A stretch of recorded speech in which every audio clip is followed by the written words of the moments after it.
gentlemen, hello and welcome to another edition of the Mr. Warren Hayes Show. I am Mr. Warren Hayes, and today, whenever you are deciding to watch this video, it is the WWE Raw recap show that you have initiated, dove into. Raw edition of September 17, 2018.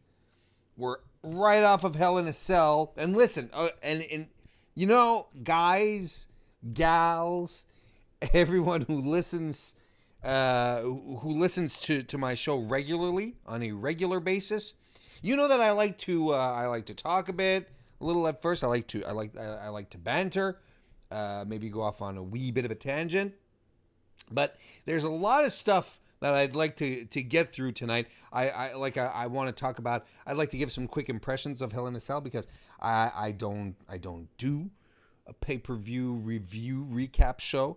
I'd like to talk about, I have my bold tweets, my weekly bold tweet segment that I want to do, and I also want to tell you about what's coming up this week. So let's just go right ahead and talk about let's do some housekeeping. Talk about some programming notes to begin with. If you are watching this on September 18, which is the day that this video hits the world and envelops it and welcomes the world with open arms, gives it a great big hug, squeezes it tight, but not too tight, a tightness that reminds you of a true and sincere friendship. This is what this video will do to you once it is put online on September 18. That means that you do know that it is SmackDown Live tonight. That means tomorrow on the 19th will be my SmackDown Live recap show. Super excited for this week's SmackDown. Lots of stuff I'm really interested to see. They're going to do with Becky Lynch, for instance. The continuation of the Samoa Joe, AJ Styles feud. Apparently, Shinsuke Nakamura is going to be facing Rusev for the U.S. title. Lots of stuff on the docket that I'm looking forward to. It's what Randy Orton's going to be up to as well. So I'm looking forward to that. And then in the evening, on that same Wednesday, as far as I'm pretty sure you've heard by now, that 205 Live is now moving from Tuesday nights to Wednesdays, 7 p.m. Eastern, just before NXT, which is at 8 p.m. Eastern. And then after that, at 9 p.m. Eastern, it's the Mae Young Classic. And as many of you know, I do a weekly NXT 205 Live recap show over on FightfulSelect.com, which is Fightful.com's premium subscription service, and I do a weekly recap right there. And since the Mae Young Classic has started, I've started covering the Mae Young Classic as well, sprinkling a little MYC goodness in there. Well, to celebrate the move of 205 Live over to Wednesdays and giving us 3 hours of quality WWE programming, Sean Ross Sapp has put out into the world, Sean Ross Sapp, who is the managing editor of Fightful.com, he has decided that my recap show this Wednesday was going to be offered as a free preview for the FightfulSelect.com service, which means that it's open season. You can come join me. I do that show live every Wednesday. I stream it live for FightfulSelect.com members, so I will be streaming it live for you and you. And you. But it's true. It'll be out there for everyone. So I hope you guys come and join in, stop in, take a look at the type of quality programming you get when you join Fightful Select. As low as $5 a month. You not only get me, you get Sean, who does the Weekender podcast. You get a bunch, by the way, of members-only podcasts, such as Sean's Weekender podcast, where he reviews all sorts of non-WWE wrestling programming, Lucha Underground, Impact, Ring of Honor, New Japan. He even goes over being the Elite, 12 pounds of gold, takes care of all of those things. Some news items. He goes over the weekend news, injury report. It's a great show that he does on a weekly basis. We also do monthly retro pay-per-view reviews. Our two most recent ones, that were released within weeks of each other. TNA Unbreakable and SummerSlam 1992. If you remember, you have access to this whole bunch of stuff. Sean does dark match commentary. He takes a dark match, some footage of a dark match somewhere that happened at a TV taping. There was never any commentary put on it. Well, Sean does it.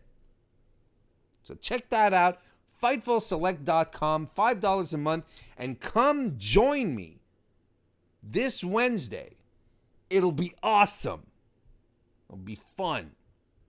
Have a big audience. So that's what's coming up this week for your boy Warren. Hell in a Cell. I just like to, like I said, just a few thoughts, a few quick impressions, some takes perhaps.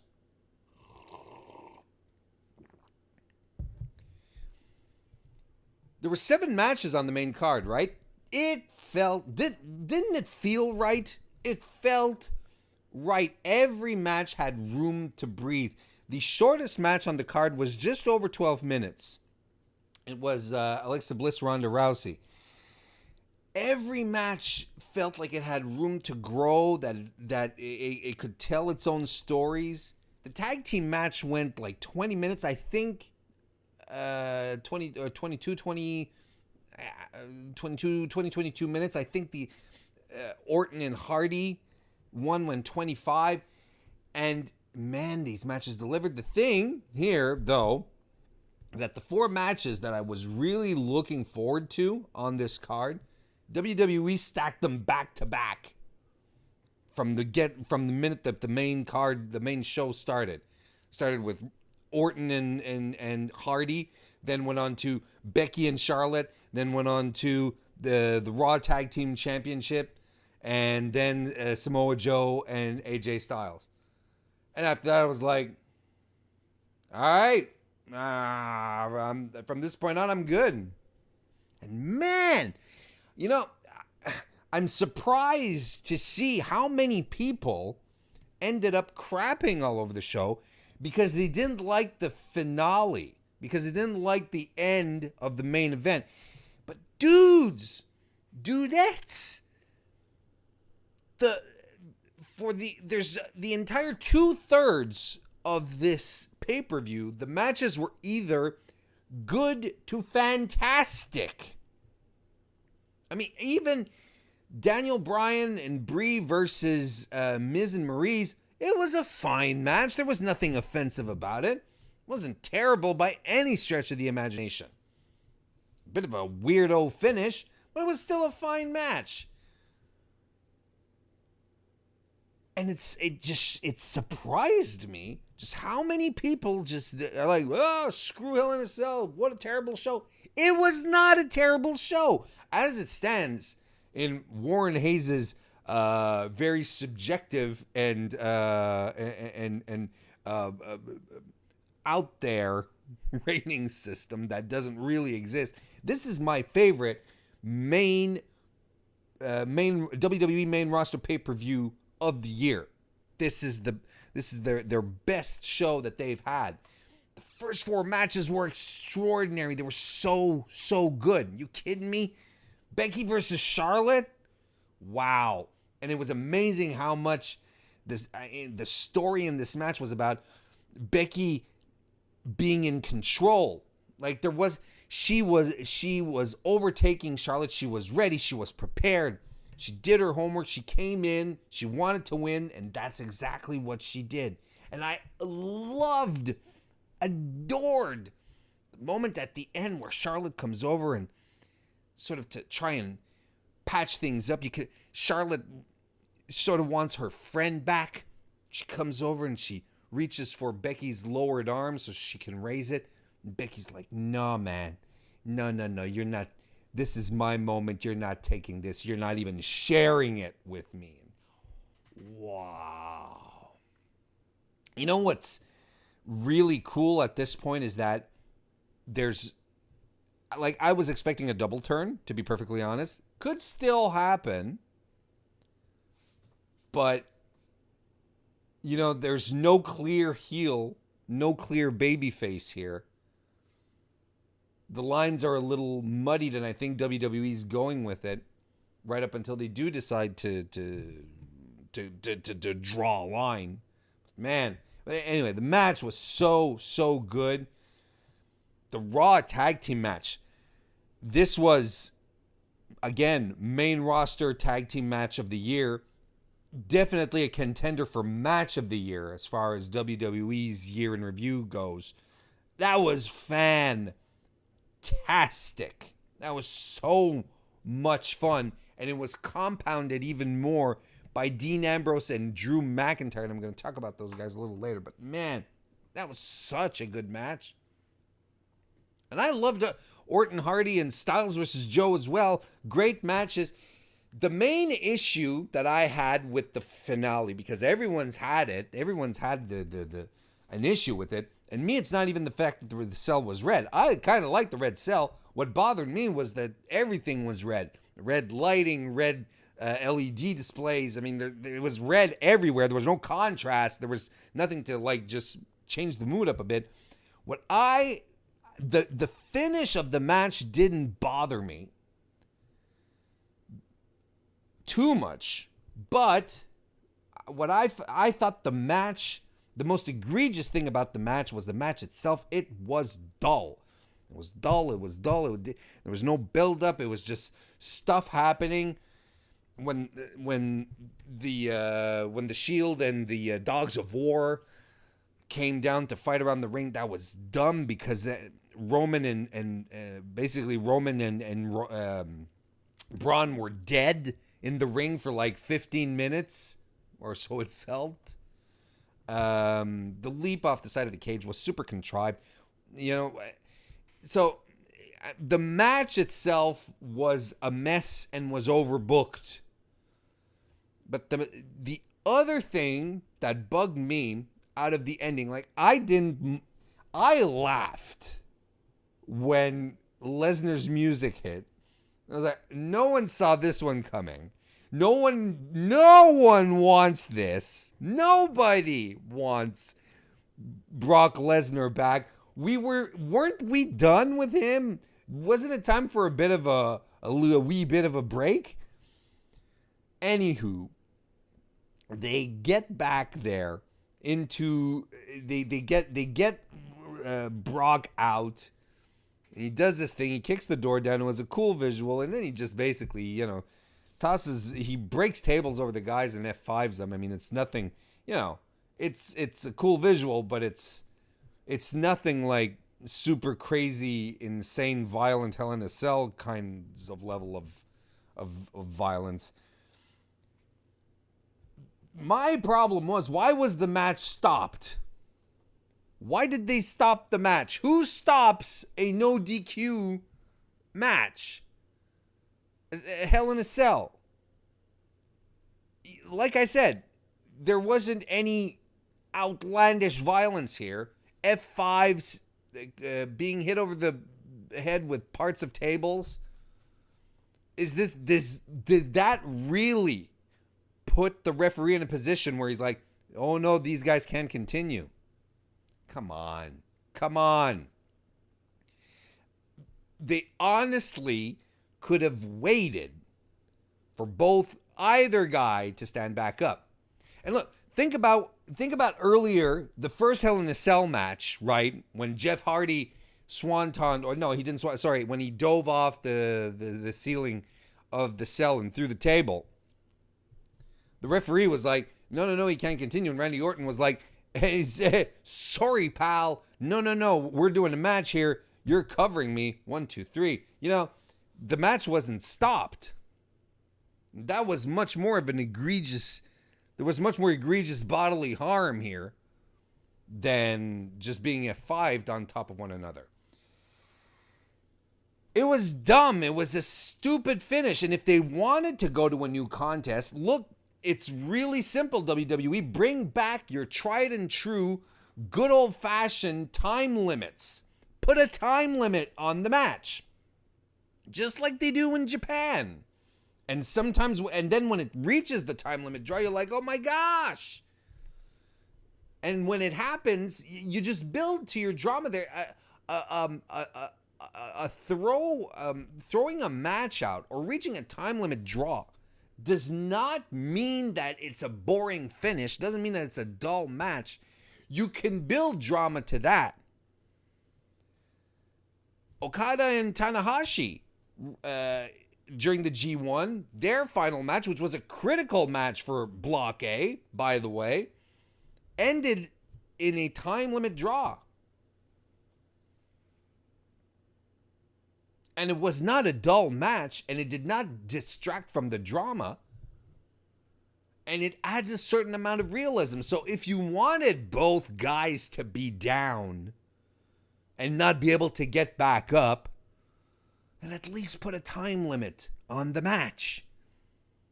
We've reached the 20-minute mark. Oh, both guys are still down, so we have to throw the match.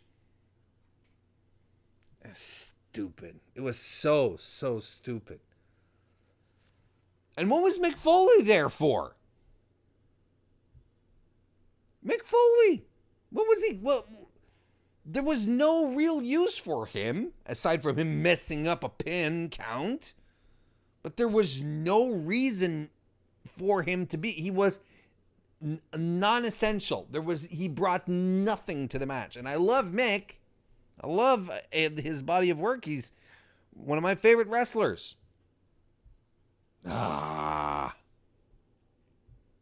Anyway. Let's get into Raw then. WWE Raw, as I mentioned, September 17th, starts off with Roman Reigns, who has a segment. He says that last night was rough, brutal, but it didn't go to plan. He said that it's odd that... no, that's it. So he said that the stuff didn't go to plan. And, I'm going to be straight up here. It's kind of odd that on Roman Reigns' first pay-per-view defense since winning the Universal title that he had been coveting and running after for months, that the first pay-per-view defense he has, it ends in a schmoz. I think that's kind of weird. But he's pissed off at Brock, so he calls him out for his rematch. Instead, Braun comes out, and instead of what everyone was expecting, to have an angry, pissed off Braun Strowman come to the ring and break shit up, he grabs a mic and he decides to banter. He talks. Braun says Brock's the only reason why Roman kept the title, and it's the second time that he screwed him out of an opportunity, and it'll be the last, so he's calling out Brock. You see, guys, the real prize in WWE isn't the Universal title, or on Raw, I should say. It's not the Universal title. It's Brock Lesnar. This brings Constable Baron Corbin, or Acting General Manager Baron Corbin, out. He says he's upset because he spent the day with Stephanie McMahon trying to find a solution to this problem, talking to her on the phone, sending text messages, emails, faxes, a semaphore, Morse code. I may be slightly exaggerating the number of communication methods that they used. But basically, he came up with a solution, and that is to make a triple threat for the Saudi Arabia show, the Crown Jewel. I'm going to give a bit of a take here. It's a very personal take. I wasn't a fan that they went to Saudi Arabia for the Greatest Royal Rumble. Still not a fan here. I'm not going to sit here and recount Saudi Arabia's very piss poor human rights record. You can definitely do that on your own very easily by visiting AmnestyInternational.org, for instance, or just your good old-fashioned Google search. But I will say this. Anyone who comes out to try and defend the Kingdom of Saudi Arabia not their government, let's be honest, by saying, well, they're in a transitional period. They're doing things to make things better, and we have to accept a certain part of that change is coming, but it won't come too quickly because these are years and years of this. There's years and years of tradition and cultural norms that are set there that need to be changed, and it won't happen overnight. Granted. But people who come and tell me that, we as Westerners looking in, we have to accept that we are going to bring the change slowly and gradually, and if they become more insular, it's not going to change anything. You're absolutely wrong. Because the government of Saudi Arabia, the kingdom, still does whatever it wants in regards to its relations overseas. This August, the Canadian government, or actually our foreign minister, went public and said that she was appalled that some female activists were being locked up by the government in Saudi Arabia. She said this very, very publicly. The government had a very,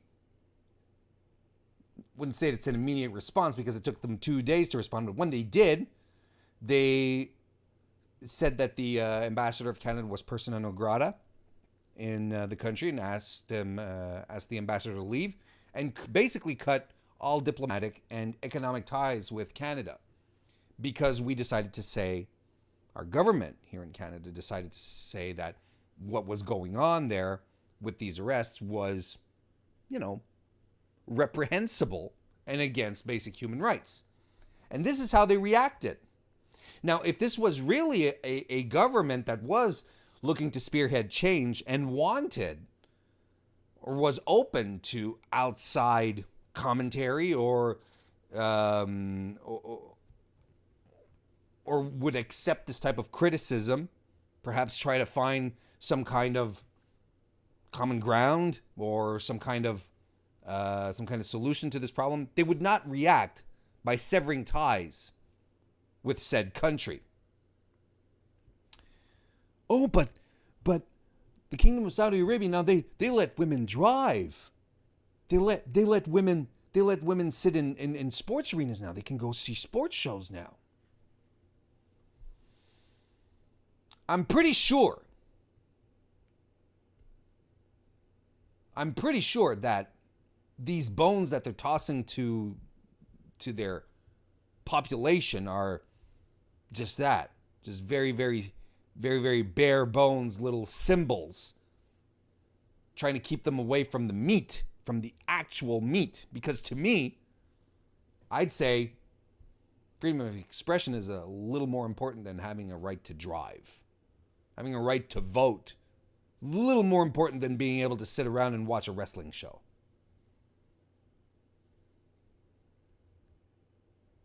It's really the equivalent of you being a kid going up to your parents and saying, I'm really, really thirsty.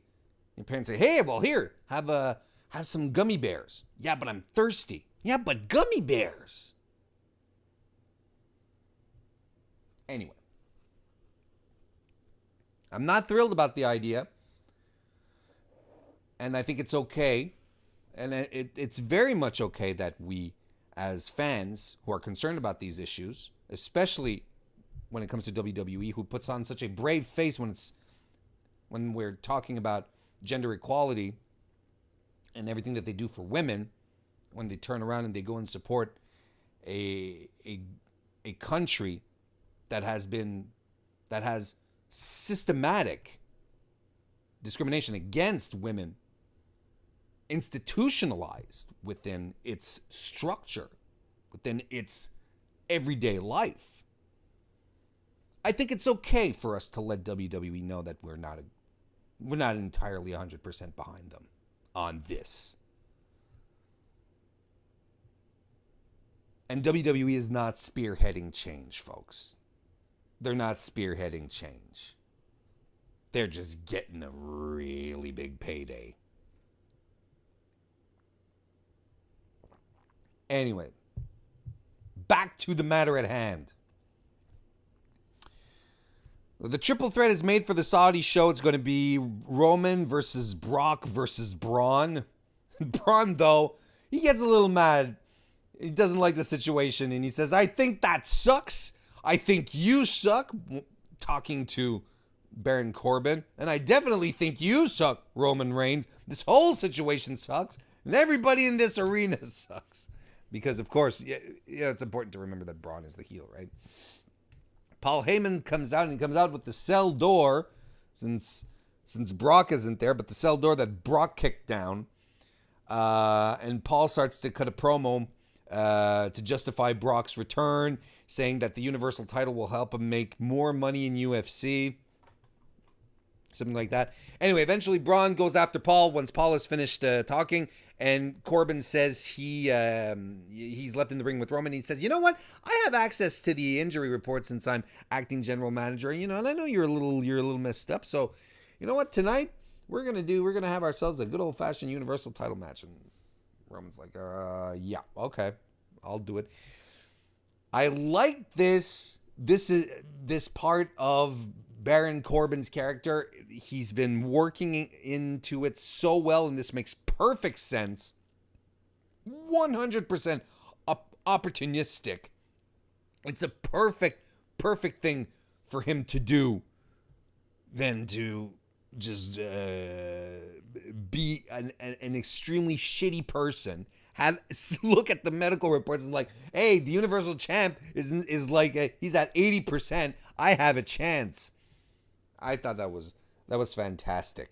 That was really, really good. Very disappointed that Braun here decided to chit-chat and not smash things up. He's gotten mad for lesser reasons than being screwed out of a Universal title shot. He's brought rigging down for lesser reasons. He's thrown people out and into things for lesser reasons. I don't know why he didn't run in and try to flip the ring over, to be perfectly honest. First match of the night is Dean Ambrose versus Drew McIntyre, which made me very happy because I thought these guys were fantastic together in the tag team match, tag team championship match, Raw tag team championship match the night before at Hell in a Cell. Dean starts off with a nice leg hyperextension move where he had Drew's leg draped over his shoulder and just lowered. That was pretty cool. And then he starts working on Drew's leg, wrapping it around the post. Drew tries to power back. He just tosses Dean into the barricades. McIntyre, it's a good back and forth power match. What I liked here is that there wasn't either or who was really dominating the other. It was really, really a back and forth match, and man, they had chemistry. They work really, really well together. It was a fun match. McIntyre at some point is in the Tree of Woe with Dean on the top rope. Dean sort of like taking a breather, but Drew that crunches up, grabs Dean by the head and tosses him off the top rope. You don't see that much. That was cool. And another thing you don't see much is Dean Ambrose putting a cloverleaf, tying Drew McIntyre into a cloverleaf. That's something you don't see every day either. Dean at some point we're at the ending here. Sorry about that. Dean jumps off the ring to the outside, but Drew moves out of the way and he hits the barricade really, really hard. Ref does the 10 count. He gets and Dean drags himself back into the ring at about the 8 count, and as he stands up, wham! He just gets claymored right in the. That was something that starts with B that's in your face. And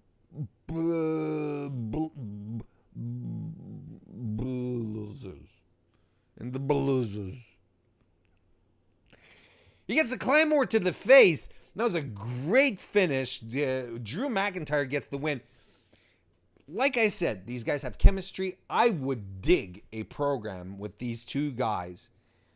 Super physical. Let them escalate this. We fans would be the winners here. But it'd be fantastic. Never mind the tag titles. Just give these dudes a single feud.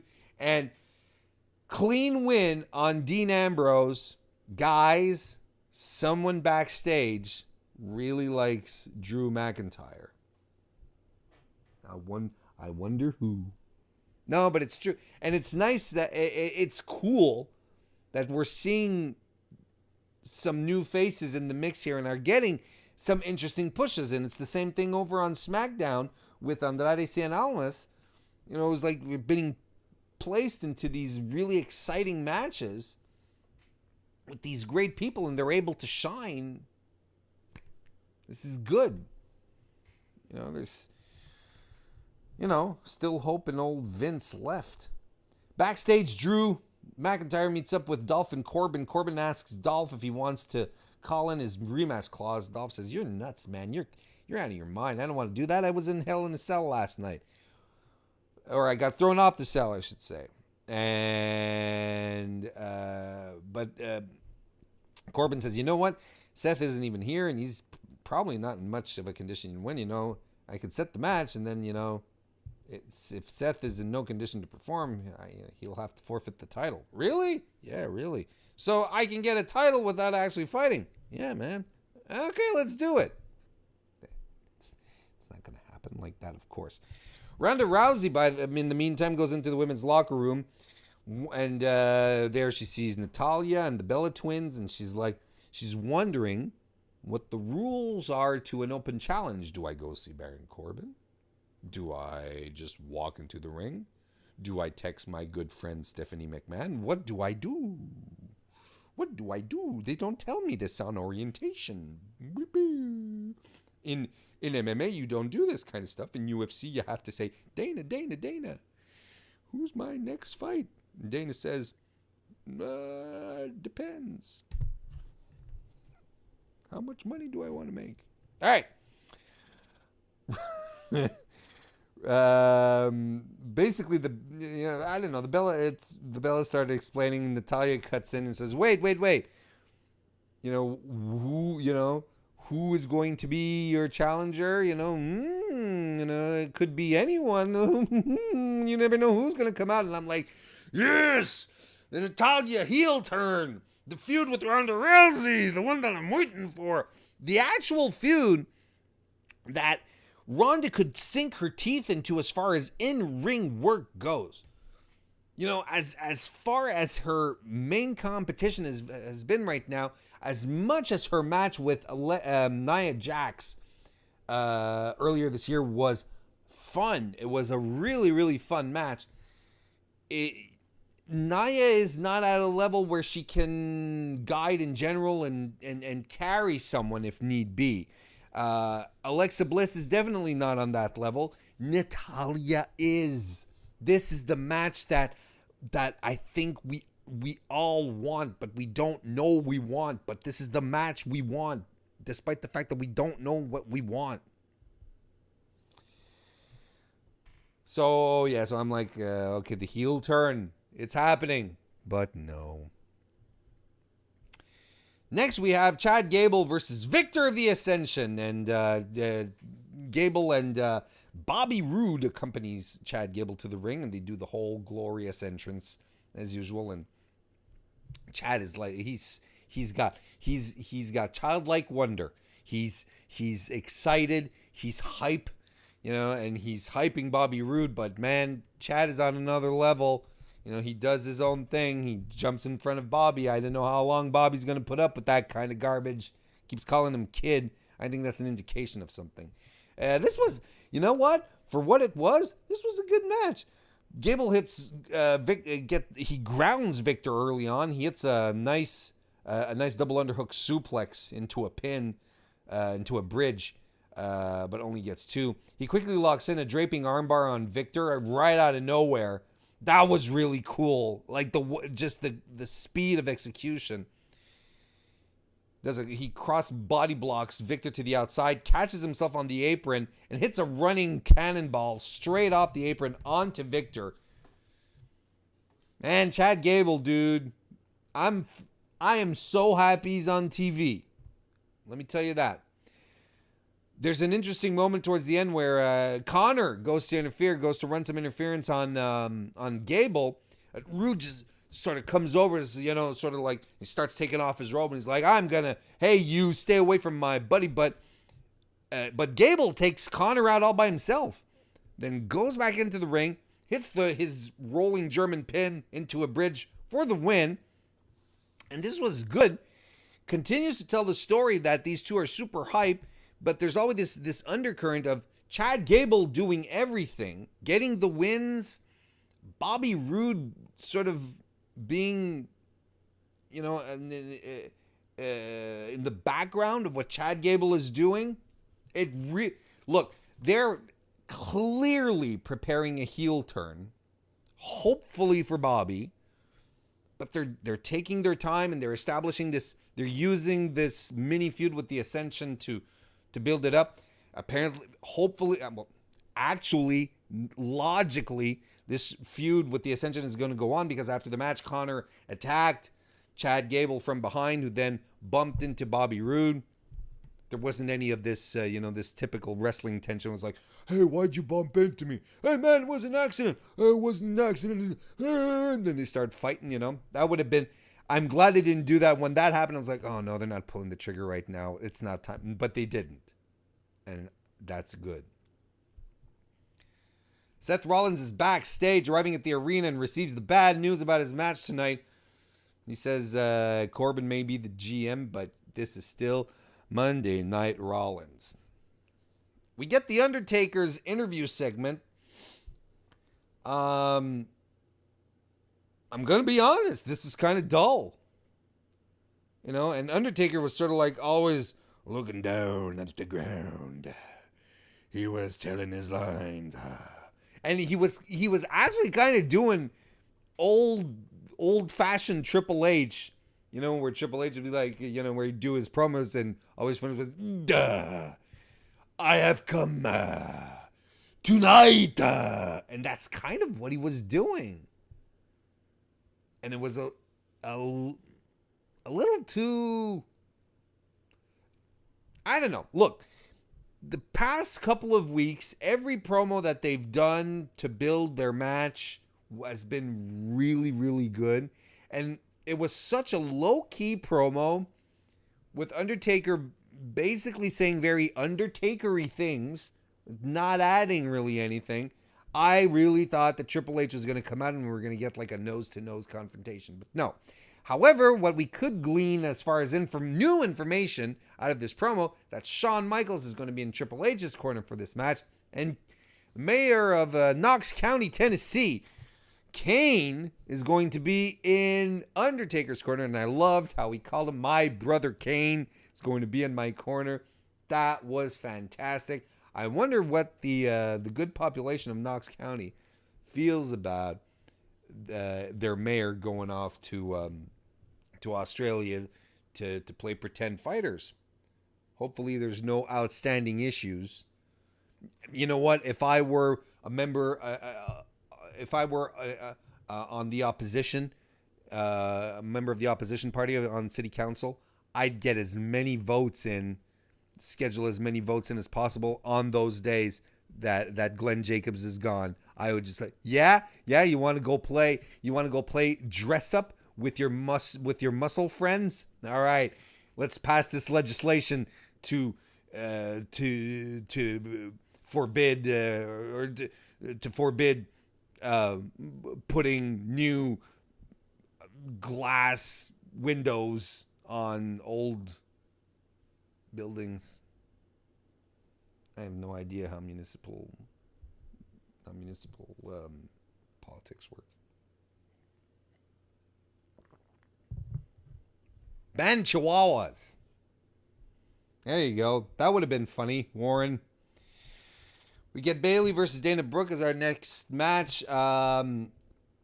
First, they were putting over the fact that this was Dana's first match without Titus Worldwide.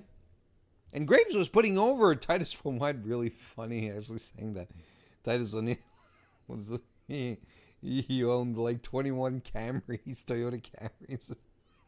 I thought that was funny. But Graves was putting over the fact that Titus was the reason that Dana Brooke had success. Does that mean that Titus Worldwide are heels now? Since Graves is on their side and calling Dana Brooke like ungrateful, basically. This was an okay match. There was nothing much to it. Dana Brooke looked pretty good. She's athletic. I mean, there's no reason for her to not be able to put on a good show. But the more spotlight she can get, the better. And I think we're going to discover more and more things about Dana Brooke, more and more of her in-ring ability as we go on. We had the Authors of Pain. I don't care if we're supposed to call them AOP. Fight me. Come find me. Convince me to call them AOP all the time. I'm anti-establishment. Anti-establishmentism. That's what I'm all about. Yeah, the AOP fought off some jabronis. There was a nice fireman's carry into a buckle bomb. Super Collider for the win. Now, and I'm super okay with this. I need AOP to be on TV. Need them to be strong. Now let's give them some meat here. Let's give them something to chew on, and not put them in another program where they're going to be competitive with jabroni tag teams, with tag teams that we have not been conditioned to believe are good. All right? No more of this Titus O'Neil crap. Have them fight Slater and Rhino, and then have them eat them alive, or the B team. Just where's the revival, by the way? Anyway. Backstage, Corbin and Dolph are panicking because Seth has arrived. It'll be fine. It'll be fine. Don't worry about it, because they're going to have a match here. Dolph versus Seth. The story here is that Seth's back is bad. And he's selling it properly. Like, he's putting it over proper. At some point he has Ziggler on the outside. Tries to do a dive. But he's like, I can't do it. So he sort of rolls to the outside and does some other offense. Back on from commercial, and Seth is taking a beating. Rollins can't use much of his offense anyway. A lot of his lifting, but he hits his Rainmaker knee, the ripcord knee. That's cool. We have some top rope shenanigans for a good part of the match. Well, a good part of the match, an extended portion. Some top rope shenanigans, which ends with Seth hitting the superplex, rolling into the Falcon Arrow, but Dolph rolls out into a pin, only gets 2. But out of nowhere comes the stomp. And that was your match. It was a fun match. Short. Nothing that'll blow your mind, but worked really well. Crowd was into it. I thought both Dolph and Seth put on a great showing. It put over Seth super strong, because even with his bad back, he was able to squeeze out a win here. And hopefully, probably, this buries the Dolph and Drew, Dolph and Seth feud.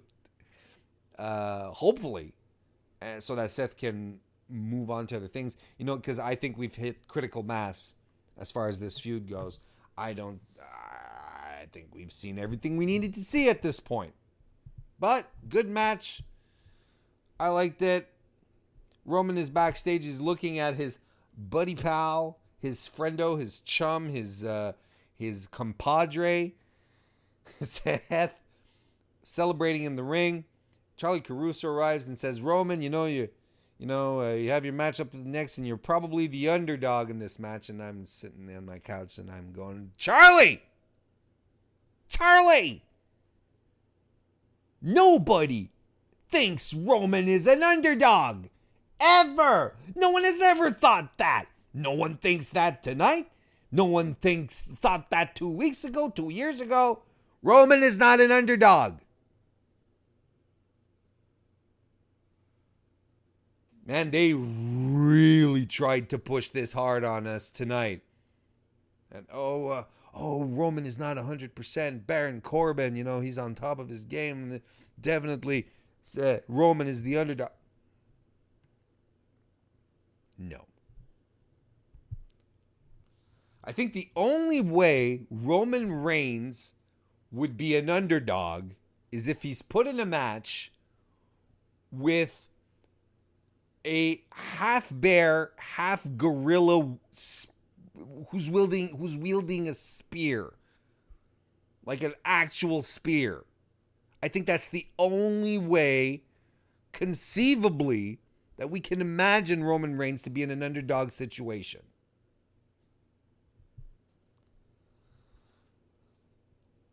You get the Ronda Rousey Open Challenge. She cuts a promo where she thanks Alexa Bliss for pushing her further. She pushed her further than she expected. She came for a fight. She said, "I didn't expect, Alexa to be that good." And is this like semi-burying Alexa, or is she being serious, or is it kind of? It sounded a bit mean. Anyway, so we get the Open Challenge. Natalya's music hits, but she doesn't come out. Where is she?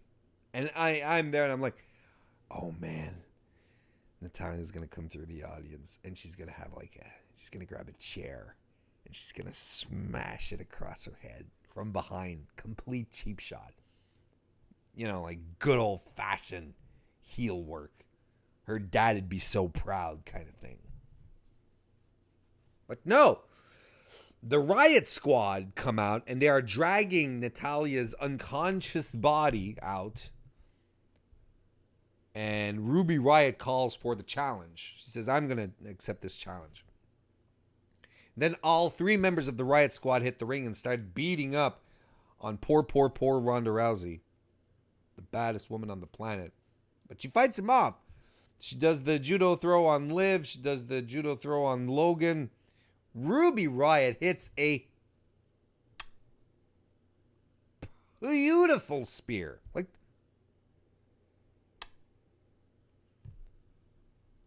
And Ronda sold it like $1,000,000. It was beautiful. Beautiful. It was.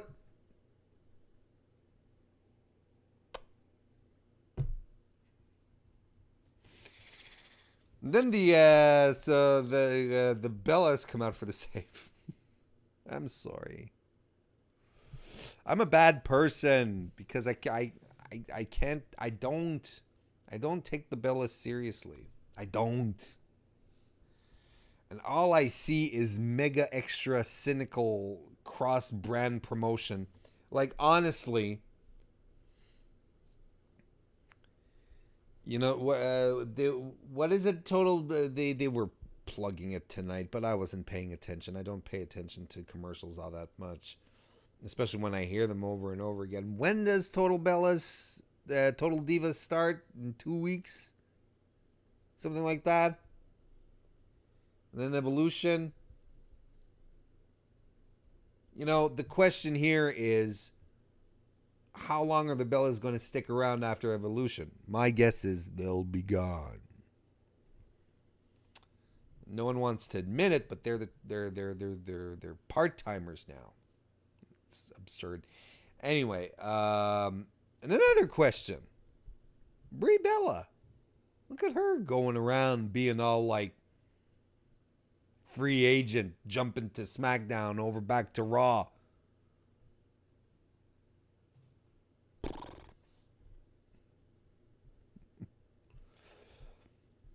Backstage, Braun runs into Baron Corbin and says, I hope you're going to win because I know you suck and I know I can kill you. My Braun impression takes a lot out of me.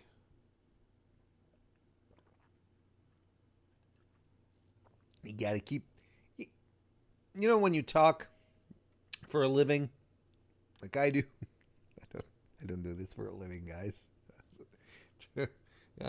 I'd be shooting this from behind from behind the KFC's, my local KFC dumpster, if I were doing this for a living right now. No, but yeah, it's important to keep your vocal cords hydrated. Oh, I probably won't do Braun anytime soon. All right. We have the Elias segment next. He does his usual thing, which is fine and entertaining, and does football references, and people get mad because he's putting down their team. Leo Rush comes out to his music.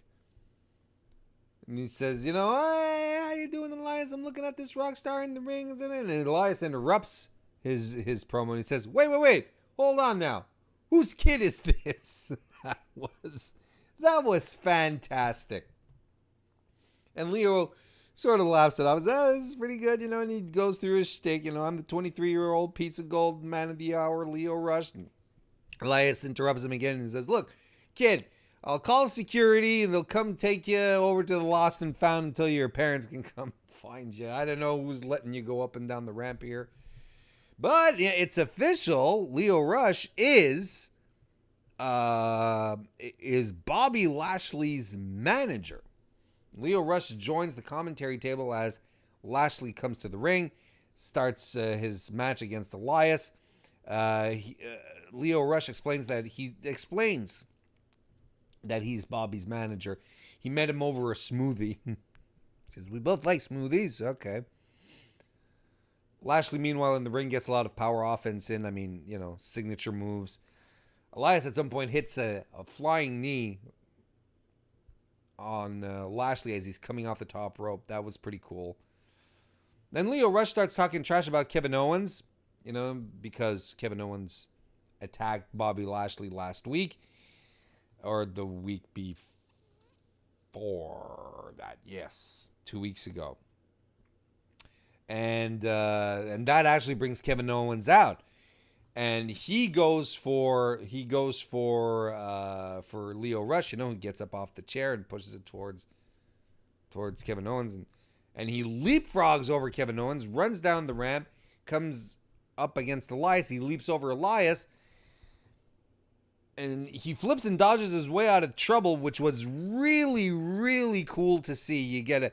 It was a nice little showcase of what Leo Rush can do. And he keeps himself out of trouble until Bobby Lashley picks him up, gorilla presses him, and throws him onto the dudes, Lashley and Owens. That was a super fun segment. And this pairing might actually be brilliant and could quite possibly save Bobby Lashley on main if they maintain this, if they keep it as that. Because at the end, then you have Leo Rush on Bobby Lashley's shoulders, and they're like, hey, come on. It was really, really neat. The question is now, does that make Leo Rush a babyface on Raw, but a heel on 205 Live? Because they have to keep him as a heel on 205 Live. He's too good. Can't turn him yet. Next, we get Mickie James and Alicia Fox versus Ember Moon and a mystery partner. Turns out the mystery partner is Nia Jax. Comes out. Alexa Bliss is ringside with Fox and James, and the face that she does when Nia's music hits is really, really cool. So the heels are in control early on on Ember Moon, who was our babyface in peril. She hits a Hurricane Rana on James, though at some point. Double cross body to both Fox and James to the outside, but it doesn't work. She's back into babyface in peril mode. But Jax eventually gets the hot tag, crushing Fox into James into the corner. She tosses Alicia Fox around. There's some avalanches in the corners. Moon hits the Eclipse on Mickie James, who again sells it like she's been hit by a cruise missile. Samoan drop Nia Jax on Alicia Fox for the win. Good job. Fine. This was a fine match. It was good. This is it's the kind of situation where I was like, look, I'd love more Mickey James. More Mickey James with more Ember Moon. That'd be fantastic. Backstage, one last time over to Baron Corbin, who's intimidating the referee into calling it down the middle, saying, call me Mr.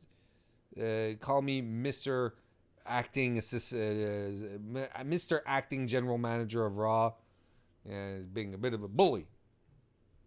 And then we get to our main event, which is Roman Reigns versus Baron Corbin. We get some big strikes to start. Drive-by Roman Reigns. Then we go to commercial. When we come back, Corbin has his crossface chinlock move, which Sean Ross Sapp has trademarked as calling the Corbin crossface because he does it every goddamn match. And he does it a lot, too. He does a nice chokeslam backbreaker on Roman, then goes back to the Corbin crossface. Roman hits some signature strikes. Corner does his arms, the corner arms up to 10. Big boot. Goes for a Superman punch, or at least does the fist cocking. But Corbin rolls out of the way. He gets back in, gets a Samoan drop, cover for 2. Superman punch gets ready again, but Corbin rolls out of the way again. Roman finally hits the Superman punch off the stairs on the outside. Back in the ring, he throws Corbin back in the ring, sets up the spear, but Corbin rolls out again. Thinking man's wrestler.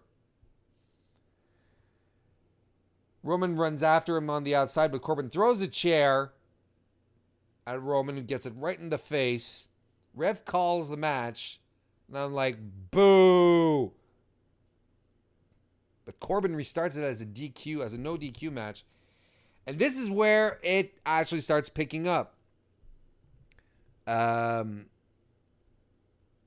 He grabs the chair, but Reigns Superman punches him covers for 2. Then that brings Braun out. And I'm like, wow, could it really happen? Could we really see with our very eyes Roman Reigns losing his title tonight? Corbin cheap shots Roman while he's distracted, and Braun attacks Roman, and Roman pushes him out of the ring. Corbin hits the deep 6 and gets a cover for 2. Then Dolph and Drew come out to the ring to help Braun up, but then the Shield comes out. Then Dean and Seth pull double dives on the pack, on the Dogs of War, and Roman hits the spear on Baron Corbin for the title. The last part, the moment that the match became a no DQ match, was a lot of fun. So then it started really getting interesting, but then sort of started to straddle, well, we're overbooking again. We're going too far. We're bringing the Shield in, kind of like at Hell in a Cell. Like, what were Dolph and Drew and the Shield really, really useful for here? Aside from perhaps setting up an eventual Survivor Series tag match with the Shield and a 4th member versus the Dogs of War and a 4th member. This was an okay episode of Raw. I mean, there was nothing terrible about it, and I think there was a lot of positive to come out of it. This was really another session of let's get Roman over. This was basically what it was. All we could talk about was the Universal title, Baron Corbin, Roman being not at 80% and being an underdog for the match. I'm like, kind of idiots do you think I am? But no, it was fine. It was much better than last week and the week before that. I just wish that there were some storylines that we could get invested in, that we could care about, that don't always have to circle around the Shield. I'd also like the women to keep getting more and more development. What are we doing with Sasha and Bailey? What good are they right now? I'm hopeful. Evolution's coming up. Survivor Series coming up. There'll probably be something in there, hopefully. But man, SmackDown is much tighter show, much more compelling stuff. Not as paint by the numbers, and everything feels important on SmackDown. Everything feels like it has a place. Even the R-Truth stuff, right? Here, Bailey, Sasha, and Dana Brooke could be special, could feel important, but they're just not feeding it. They're feeding Roman. Everyone cheer Roman, please. Guys, that is how we are going to wrap up this edition of the Mr. Warren Hayes Show. Thank you very much for hanging out to the very end. I'm so touched. If you liked what you've seen, why don't you follow me on YouTube? My channel is right here, tinyurl.com/Mr. Warren Hayes. You could subscribe. You could even give a thumbs up. You could give a thumbs down if you didn't like it. I'm fine with that. That's what democracy is for. That's what freedom of expression is about. If you didn't like it, don't pretend that you like it. Let me know. But if you liked it, give me a nice thumbs up. That'll be nice.